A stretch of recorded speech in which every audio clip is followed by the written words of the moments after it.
Hermanos, ¿cómo están en este día? Qué bueno que han venido a la casa del Señor para seguir aprendiendo más de su palabra. Es un gusto estar con todos ustedes nuevamente. El día de hoy vamos a continuar nuestras predicaciones que estamos haciendo en el libro de los Hechos. Anteriormente estuvimos hablando acerca de la introducción y acerca del mandato o de la gran comisión, pero que vemos en el libro de Hechos. Y el día de hoy estaremos hablando, como lo dije hace un tiempo atrás, del cumplimiento de esa promesa que da como inicio o como inauguración la iglesia. Este evento, hermanos, único, dicho por el Señor Jesucristo y prometido por Él, es la llegada del Espíritu Santo a la iglesia. El bautismo por primera vez a todos los creyentes que estaban reunidos. Y de ahí el comenzar de esta iglesia primitiva. Es bueno que nosotros vayamos teniendo una perspectiva bíblica correcta acerca de lo que fue la llegada del Espíritu Santo, acerca de lo que fue las obras, el ministerio que Él hizo, acerca de las señales, los dones que recibió la iglesia en ese momento y cuáles de ellos, ¿verdad?, ya no tienen una vigencia actual. O no tanto una vigencia como si hubiesen caducado, sino más bien una aplicación al día de hoy en la iglesia. Muchos de ellos aún están vigentes, ya que el Dios que envió al Espíritu Santo, y el Espíritu Santo, quien es también Dios, no pasa, Él no cambia. Pero su manera de cómo trabajar en el mundo, en el plan maestro y supremo que Él ha diseñado para con la humanidad, tiene diferentes propósitos que van cambiando según Él ha hecho, según Él ha establecido. No es en base a los cambios que salen día a día como los que pasan a nosotros, sino aquellas pautas que Él antes de la fundación del mundo ha planeado y decretado. Por eso vamos a ver, hermanos, que ciertas señales, dones y milagros que ahorita vamos a ver muy presente y que durante nuestro estudio y predicación del libro de Hechos los vamos a ver presentes, en la actualidad ya no funcionan o ya no son aplicables de la misma manera. Esto nos va a llevar, hermanos, a un entendimiento bíblico sano y a una práctica correcta que nos lleve a una adoración a Dios y nos evite un montón de incoherencias e incluso herejías que muchas iglesias hoy día están haciendo en relación con la obra del Espíritu Santo. Así que, hermanos, podemos comenzar poniendo esto como base, pero también hablando acerca de que la venida del Espíritu Santo cumple las promesas que Jesús había dicho, que los profetas del Antiguo Testamento, como el profeta Joel, habían dicho, y comienza el empoderamiento de la vida del cristiano. Y asimismo comienza hasta lo que hoy todavía vivimos, que es ser llenos del Espíritu Santo. Y estaremos hablando un poco acerca de esto. Pero vamos, hermanos, principalmente al pasaje. Les invito a que vayan conmigo a Hechos capítulo 2, versículo 1 al 13. Aunque el pasaje es largo porque incluye también la predicación de Pedro, lo dejaremos para la próxima semana. Hoy estaremos viendo solamente la venida del Espíritu Santo, la obra que hacen las personas, cuál es el propósito, y estaremos analizando qué pasó en ese día tan glorioso en aquel aposento alto. Así que acompáñenme, hermanos, a las escrituras y nos dice de la siguiente manera: cuando llegó el día de Pentecostés, estaban todos unánimes juntos, y de repente vino del cielo un estruendo como de un viento recio que soplaba, el cual llenó toda la casa donde estaban sentados. Y se les aparecieron lenguas repartidas como de fuego, asentándose sobre cada uno de ellos. Y fueron todos llenos del Espíritu Santo. Y comenzaron a hablar en otras lenguas según el Espíritu les daba que hablasen. Moraban entonces en Jerusalén judíos, varones piadosos de todas las naciones bajo el cielo. Y hecho este estruendo, se juntó la multitud y estaban confusos porque cada uno les oía hablar en su propia lengua. Y estaban atónitos y maravillados, diciendo: mirad, ¿no son galileos todos estos que hablan? ¿Cómo ¿Cómo pues les oímos nosotros hablar cada uno en nuestra lengua en la que hemos nacido? Partos, medos, elamitas y los que habitamos en Mesopotamia, en Judea, en Capadocia, en el Ponto y en Asia, en Frigia y Panfilia, en Egipto y en las regiones de África, más allá de Cirene, y romanos aquí residentes, tanto judíos como prosélitos, cretenses y árabes, les oímos hablar en nuestras lenguas las maravillas de Dios. Y estaban todos atónitos y perplejos, diciéndose unos a otros: ¿qué quiere decir esto? Mas otros, burlándose, decían: están llenos de mosto. Hermanos, el día de hoy el sermón lleva por título el día de Pentecostés y el inicio de la iglesia. Hermanos, el día de Pentecostés, como así lo llamaran, ¿verdad?, ocurría 50 días después de la Pascua.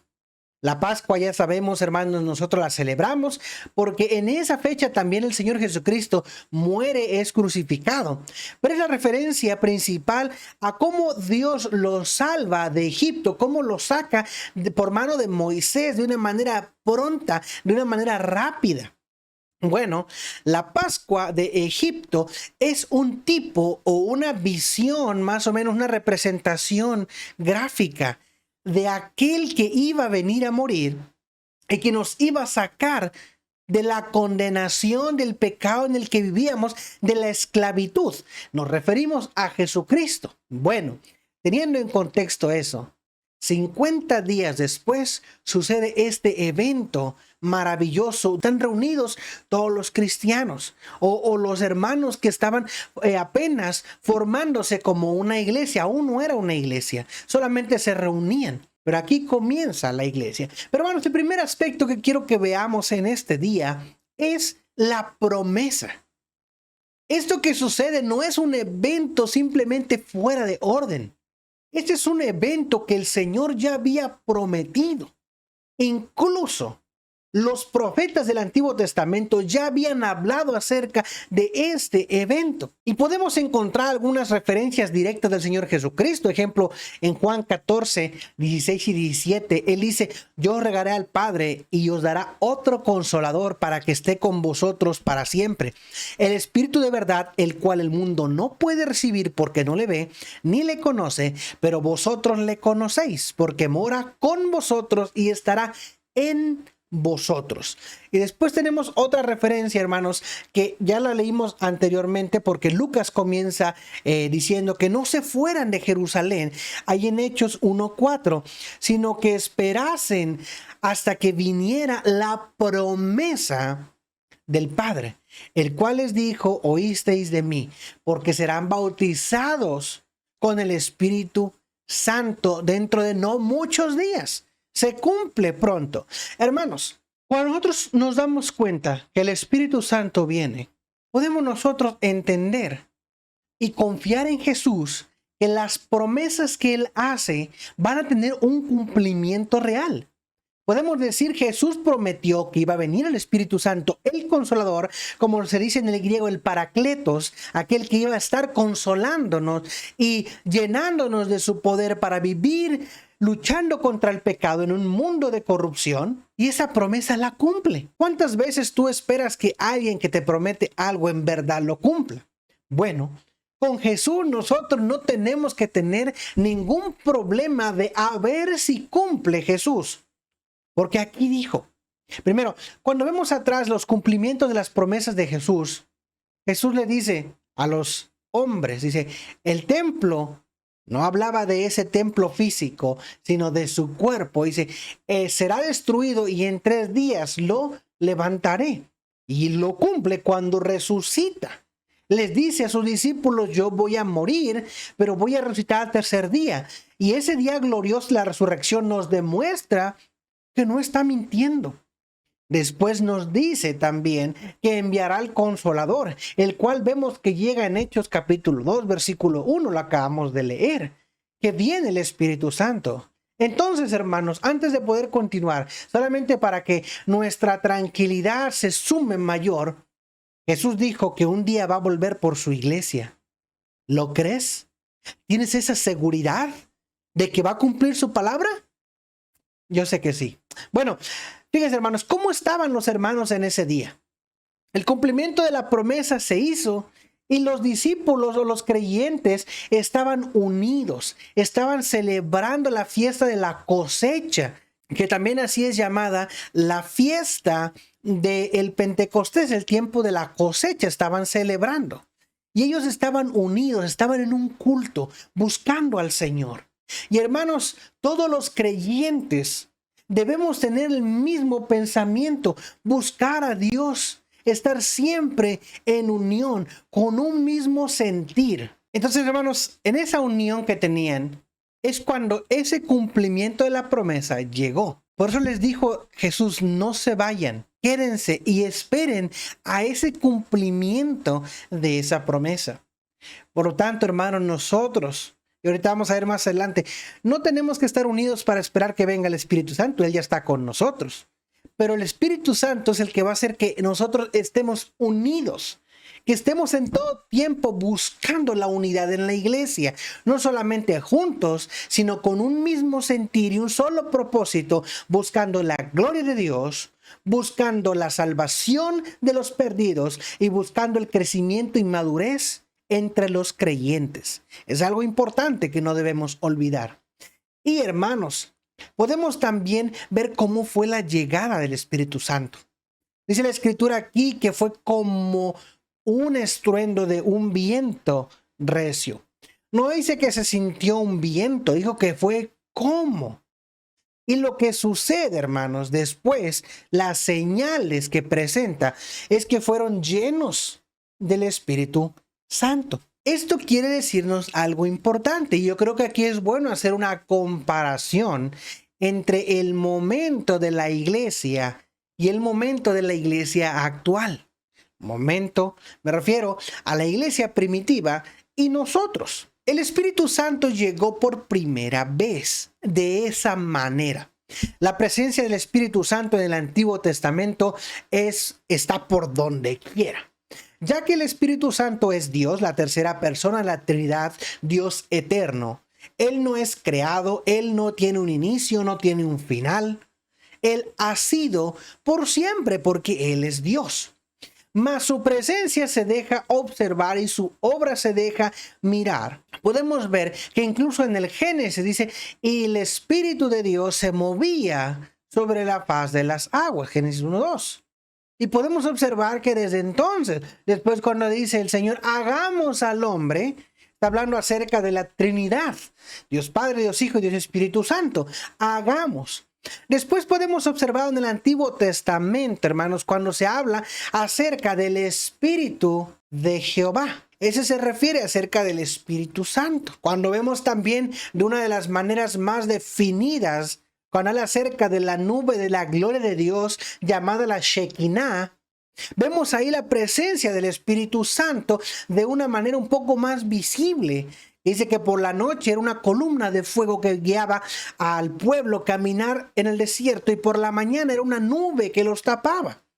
Vemos la presencia también del Espíritu Santo en el Antiguo Testamento, el Espíritu de Jehová. Él llegaba para ungir a los reyes. Podemos recordar a Saúl y a David, que fueron ungidos con aceite, pero que el Espíritu Santo llegó para estar con ellos, para poder hacer sus funciones de rey.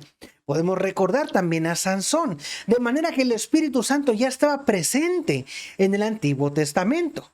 Así como Jesús también está presente en el Antiguo Testamento, y lo vamos a ver más adelante eso, y pueden encontrar ustedes cuando leen el Antiguo Testamento que dicen, el ángel de Jehová. Ese es Jesús, una teofanía o una representación del Antiguo Testamento acerca de Jesús. Pero el Espíritu de Jehová, fíjense, incluso Jesús lo dice cuando él toma el rollo, dice, el Espíritu del Señor, el Espíritu de Jehová está sobre mí. Habla acerca del Espíritu Santo. Bueno, el Espíritu Santo llegó a donde estaban esos hermanos ahí juntos, reunidos, y los bautizó. Hay dos cosas que debemos entender, hermanos. El bautismo del Espíritu Santo y la llenura del Espíritu Santo. El bautismo del Espíritu Santo, hermanos, ocurre en el momento de la salvación del creyente en estos tiempos. En el tiempo de la iglesia ocurrió, hermanos, por primera ocasión el día de Pentecostés. Estaban todos unánimes buscando al Señor, alabando, y era el momento del cumplimiento de la promesa. Llegó el Espíritu Santo, los llenó, los bautizó ahí. Pero entonces, ¿qué pasó? Comenzaron a aventarse contra el piso, empezaron a decir cosas que nadie les entendía. No, eso no pasó. No como pasa lamentablemente en algunas iglesias hoy día. Sino que pasó y se fueron llenos del Espíritu Santo. Comenzaron a hablar lenguas diferentes a las que ellos hablaban. Era extrañas tal vez para ellos si no las hablaban, pero no fueron extrañas para las otras personas. Estas lenguas, hermanos, que ellos hablaban eran idiomas. Porque fíjese, la escritura nos dice ahí que estos hombres en el versículo 7 decían, oye, ¿no son galileos estos? ¿Cómo entonces hablan en lenguas de las cuales nosotros sí sabemos y ellos no? Y fíjense la gran mayoría. Dice partos, medos, elamitas, los que están en Mesopotamia, Judea, Capadocia, el Ponto, Frigia, un montón. Un montón solamente que mencionan aquí. Dice, todos ellos les oímos hablar y les entendemos. Podemos entender, hermanos, que el Espíritu Santo llega a la iglesia para formar la iglesia con estos creyentes como cumplimiento de la promesa de Jesús, pero también con un propósito. No es nada más para hacer sentir bien a una persona, sino que Dios, a través de la obra del Espíritu Santo, de llenarnos de Él, nos llena no solamente de la seguridad de que estamos en Él, sino también nos empodera para cumplir el propósito, para cumplir el mandato que Él dejó en Hechos 1:8. Y me seréis testigos en Jerusalén, en Judea, en Samaria y hasta lo último de la tierra. Algo que debemos entender, hermanos, que Dios obra conforme a propósitos, designios y decretos.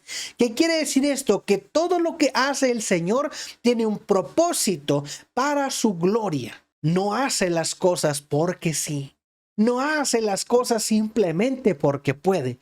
Un día un estudiante me preguntaba, profesor, ¿puede Dios crear una piedra tan grande que ni él mismo la pueda soportar? Este niño era unos 12 años tal vez. Y no es la primera vez que escucho este tipo de preguntas, porque las personas piensan que Dios tiene todo el poder y por lo tanto puede hacer lo que quiera, nada más porque Él quiere y desea, sin ningún propósito. Y esto no es así. Es cierto que Dios tiene todo el poder porque Él es omnipotente. Mas, sin embargo, el poder que Él tiene lo usa en base a su criterio de sabiduría, el cual es eterno, el cual es infinito, y todo lo hace conforme a su gloria y a su voluntad. No hace las cosas nada más porque sí, como muchos otros piensan. Pero de esta manera, hermano, nosotros podemos también entender que aún la venida del Espíritu Santo tiene un propósito. Y el propósito en ese momento fue múltiple. Uno fue llenarlos del Espíritu de Dios para recordarles las promesas que Jesús había hecho. Para, como dice Pablo, fíjese, y este pasaje lo hemos conocido ya y hemos hablado de él anteriormente, que es Efesios 1, 13, 14.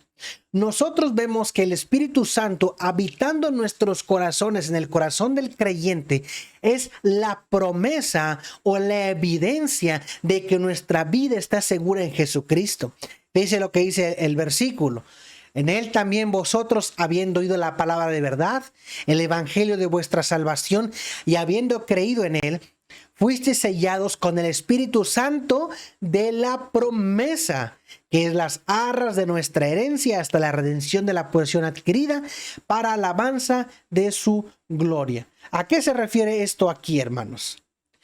Ellos recibieron también la seguridad de la salvación que descansa plenamente en Dios. Estos hermanos, cuando fueron llenos del Señor, del Espíritu Santo, su vida fue sellada por ese Espíritu Santo Y les decía que esa promesa de Jesús, que hace también en Juan 14 y en Juan 6, que nada ni nadie puede arrebatarnos de las manos de Él, se hace viva y eficaz. Porque el Espíritu Santo es el sello. Es aquel que deja la marca y la huella que Dios dijo, yo prometí, yo voy a cumplir. Pero lo que no hace el Espíritu Santo, hermanos, son muchas de las cosas que mucha gente en la iglesia está diciendo hoy día. Pero antes de llegar a eso, ¿qué sí hace? Bueno, las lenguas trajeron un propósito en ese momento y era hablar las maravillas de Dios. Estos hombres, como dice el versículo, les oímos hablar las maravillas de Dios. Estos hombres no estaban balbuceando, no estaban diciendo disparates, no estaban hablando cosas inteligibles. No, ellos estaban hablando acerca del Evangelio, estaban hablando acerca de Jesucristo, estaban hablando acerca de lo que había pasado. Estaban predicando la palabra. Y Dios utilizó estas señales, estos milagros tan increíbles, porque ¿cómo es posible que un hombre pueda hablar una lengua que no conoce? Esto es solamente algo que Dios hace. Y estas señales, dones y milagros, como vemos, ocurren como evidencia del inicio de la iglesia. Porque hasta ese momento, y aquí viene el cuadro del por qué hoy ya no son aplicables. En ese momento era necesario eso, porque la escritura aún no estaba completa. La Biblia aún no estaba por completo, todos los libros que contenían, el canon aún no se cerraba. Por lo tanto, era necesaria esta revelación de Dios y también estas señales y milagros para que vieran que en verdad Dios estaba con ellos, para que vieran que Dios estaba obrando a través de los discípulos, de los apóstoles. Pero hoy en día, hermanos, ese tipo de señales, aunque muchos diríamos vendrían buenos, ya no son necesarias, ya no son útiles, porque como dice Pedro, tenemos la palabra profética más confiable. Ya está completa nuestra Biblia, hermanos. 66 libros tenemos aquí que nos dice todo el plan de Dios de redención que Él planeó antes de la fundación del mundo. Tenemos ya todo completo. Así que no necesitamos hablar en otros idiomas. ¿Quieres ir a predicar a otra parte del mundo? El Señor te está llamando para que tú vayas a predicar a otro lugar. Aprende el idioma. Sí, aprende el idioma. Ve a una escuela. No esperes que el Espíritu Santo te dé lenguas. No, aprende el idioma si es que Dios te está llevando. Si no, te invito a que con el idioma que tú ya sabes, que ya sea inglés o español, le prediques a aquella persona que está tal vez a la vuelta de la esquina, que no conoce a Cristo. No esperes ir al otro lado del mundo si en Jerusalén no eres testigo. Por eso los hombres hoy en día no saben lo que hablan. Cuando vas a una iglesia y comienzan a hablar palabras y repeticiones que no tienen sentido alguno. Dicen, es que estamos hablando en lenguas porque es la evidencia de la llenura del Espíritu Santo. No es cierto. Lo fue para la iglesia primitiva porque la palabra no estaba escrita. Hebreos 1:1 nos dice Dios hablando antes de muchas maneras a los padres por los profetas. En este tiempo nos habla por el Hijo Jesucristo, a quien consolidó, a quien puso como heredero de todo. Hermanos, ya tenemos completa la revelación de Dios. Ya no necesitamos nuevas revelaciones, no necesitamos ese tipo de cosas porque Dios ya obró y todo ya está resumido en el Evangelio de Cristo que predicamos tú y yo. Pero ¿qué pasa, hermanos? El propósito de estas lenguas es simplemente llevar a los hombres a escuchar las maravillas de Dios, la predicación. Así que, hermano, si Dios te dio a ti la oportunidad de hablar más de un idioma, úsalo. Úsalo para predicar el Evangelio. Pero no esperes que te dé un idioma desconocido. ¿Para qué? ¿A quién le vas a predicar? Muchos dicen, es que yo estoy esperando hablar en lenguas para poder hablar con Dios, porque Pablo dice ahí que el que hable en lenguas hable para Dios. Hermano, el propósito de las lenguas era predicar el evangelio. Déjame darte este paréntesis chistoso. ¿Para qué quieres hablar en lenguas angelicales? Fíjese mis comillas. Yo no creo que exista ese tipo como lo hablan hoy. ¿Para qué, a quién le vas a predicar? ¿A Dios? Si esa lengua angelical solamente la conoce Dios, ¿le vas a predicar a Dios? ¿Verdad que suena un poquito absurdo mi comentario? Bueno, ahora ya entienden cómo me siento cuando hay personas que siguen hablando eso en las congregaciones. Hermanos, es cierto que vendrían buenas ciertas cosas, que hiciéramos señales, que tuviéramos el poder para sanar a cualquiera. Yo siempre lo he dicho, me encantaría ir a los hospitales y poner las manos sobre todos y que se acaben las enfermedades. Pero todo tiene un propósito. Y si Dios no hace algo diferente, es porque Dios tiene un propósito sobre lo que está pasando. De manera que yo no voy a poner en contra de Dios y su plan majestuoso. Pero hermanos, continuando ya para finalizar, podemos preguntarnos, ¿cuál fue la reacción de las personas?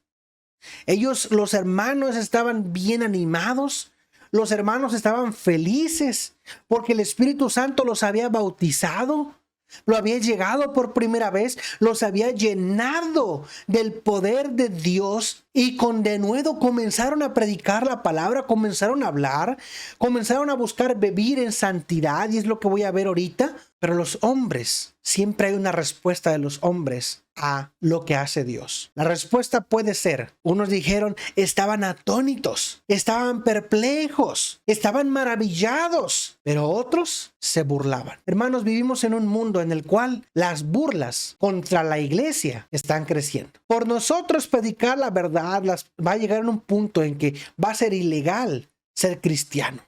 Ya lo fue en muchos años anteriores. Durante el tiempo de los mártires, ser cristiano era ilegal.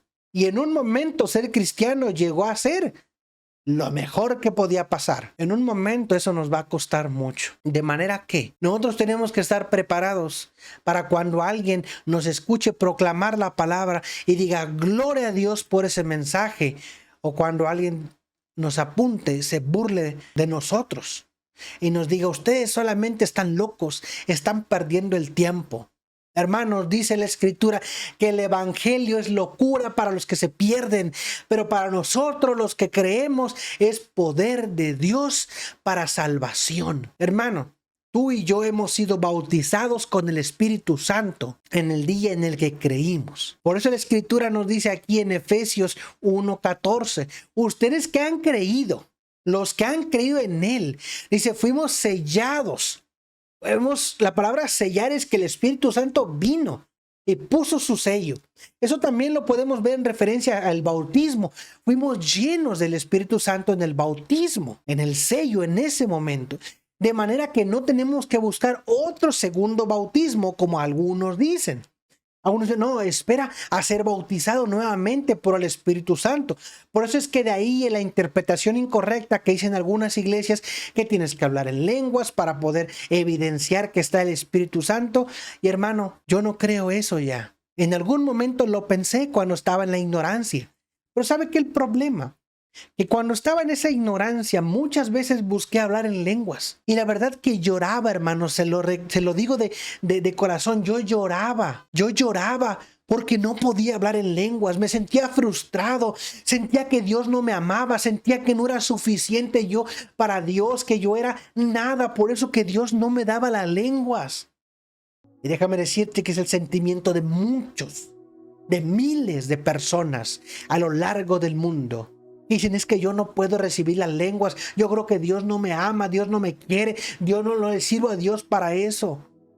Pero cuando entendemos el evangelio correcto y bíblico, nos damos cuenta de que si hemos creído en Jesús, que si hemos creído en Él como nuestro Salvador personal, no necesitamos lenguas, porque ya estamos llenos de su palabra. Lo que necesitamos es agarrar esas herramientas que el Espíritu Santo ya nos dio, ponernos a leer nuestra Biblia y comenzar a vivir en santidad, comenzar a vivir en testimonio para el mundo. No esperar algo que Dios no te prometió, sino comenzar a hacer aquello que Dios ya te mandó, que es ir y predicar su palabra. Hermano, no te dejes confundir por aquellos que enseñan erróneamente, porque estamos aquí para aprender bíblicamente. Estamos llenos del Señor, estamos llenos de su Espíritu. Entonces, trabajemos por el reino. ¿Por qué no oramos? Señor, te damos muchas gracias por tu palabra. Gracias te damos, Señor, porque tu Espíritu Santo inauguró el inicio de la iglesia y fue también el sello al creyente, a todos los que creemos en ti. Nosotros creemos, Señor, que el día de nuestra salvación, en el cual nosotros creímos en ti, tu Espíritu Santo nos bautizó y nos llenó de tu palabra. Y ese día nosotros fuimos integrados a tu familia, y la presencia del Espíritu Santo en nuestras vidas es la evidencia de que nosotros somos tus hijos. Pero esa evidencia se tiene que reflejar en madurez espiritual, en predicación de tu palabra, testimonio al que no te conoce, en una vida de santidad, en una vida de lucha contra el pecado. Y si no la estamos viendo de esa manera, Señor, ayúdanos para poder poner nuestra vida en orden. Señor, no queremos nosotros entristecer a tu Espíritu Santo en nuestras vidas, sino al contrario, a través de él, glorificarte a ti. Síguenos enseñando, te lo pido en Cristo Jesús. Amén. Hermanos, espero que haya sido de bendición para ustedes este mensaje. Nos vemos la próxima semana. El Señor les bendiga. Adiós.